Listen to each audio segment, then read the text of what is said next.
Kalau melihat tanaman pepaya, biasanya yang pertama kali kita perhatikan cuma buahnya. Tapi, pernah nggak sih kalian penasaran kenapa ya ada pepaya yang buahnya lonjong, ada yang bulat, bahkan ada yang tidak berbuah sama sekali? Halo semuanya, perkenalkan nama saya adalah Marcelina BR Marpaung dengan NIM F1C4255048. Nah, pada video kali ini saya akan mengajak teman-teman semua untuk mengenai morfologi tumbuhan, yaitu bunga dan buah. Nah, tepat di belakang saya ini adalah tanaman pepaya dengan nama latin Carica pepaya dari famili Caricaceae. Nah, tanaman pepaya merupakan tanaman berbiji tertutup atau Angiospermae.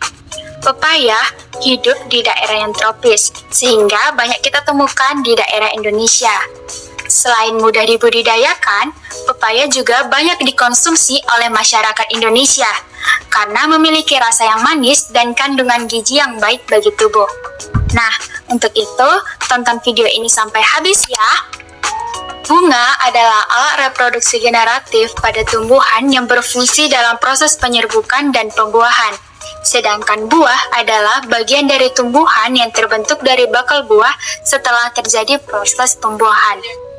Dalam morfologi tumbuhan, bunga dan buah dipelajari berdasarkan bentuk, susunan, dan bagian-bagiannya. Berdasarkan susunannya, bunga pepaya termasuk bunga majemuk atau inflorescentia, dan tipe perbungaannya adalah bunga majemuk tak terbatas atau inflorescentia racemosa. Mengapa dikatakan begitu? Dikarenakan bunga bagian bawahnya lebih dulu mekar dibanding bunga bagian atas.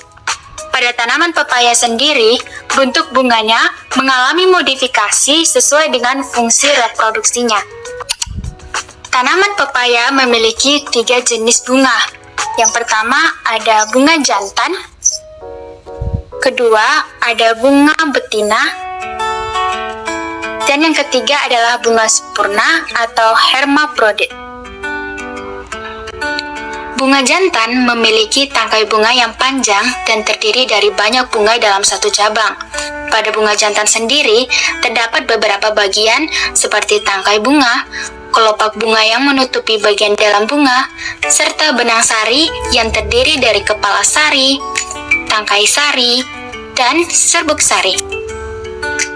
Dikarenakan tidak memiliki putik, bunga jantan tidak dapat menghasilkan buah. Selanjutnya ada bunga betina. Bunga betina memiliki tangkai bunga, putik, bakal buah, dan kelopak bunga yang melindungi bagian bunga saat masih kuncup. Bakal buah pada bunga pepaya termasuk bakal buah menumpang atau ovarium superum karena letaknya yang berada di atas dasar bunga. Bunga betina memerlukan serbuk sari dari bunga lain agar dapat menghasilkan buah. Oleh karena itu, bunga jantan dan bunga betina termasuk bunga berkelamin tunggal atau uniseksualis karena hanya memiliki satu alat reproduksi. Yang terakhir ini merupakan bunga sempurna atau hermaphroditus. Pada bunga ini terdapat putik, benang sari, mahkota bunga, bakal buah, dan bakal biji di dalamnya. Karena memiliki benang sari dan putik dalam satu bunga, bunga ini disebut bunga banci atau bunga sempurna. Benang sari pada bunga pepaya berlekatan dengan dinding mahkota bunga. Mahkota bunga pepaya berwarna putih kekuningan dan tidak terlalu mencolok karena proses penyerbukannya lebih banyak dibantu oleh angin dan serangga kecil seperti semut. Bentuk simetri bunga pepaya termasuk actinomorpha karena dapat dibagi menjadi beberapa bagian yang sama besar.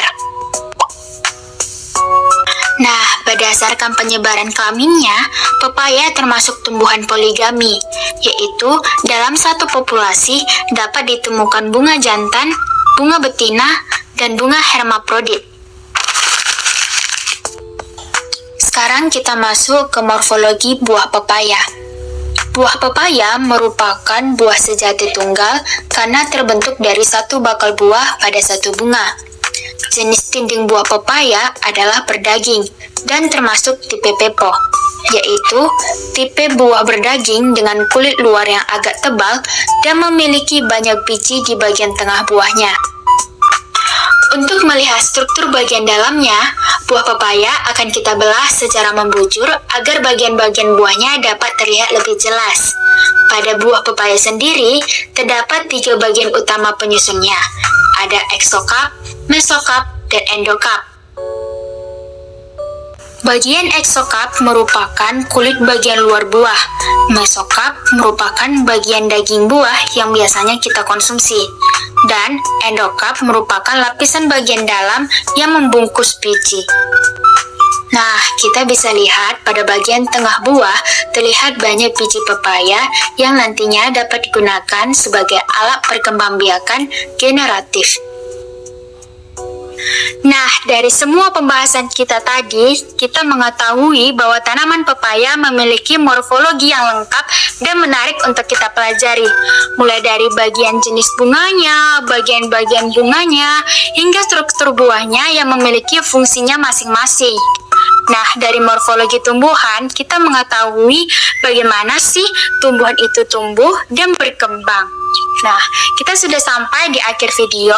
Terima kasih bagi kamu yang sudah menonton sampai habis. Sampai jumpa lagi di video berikutnya.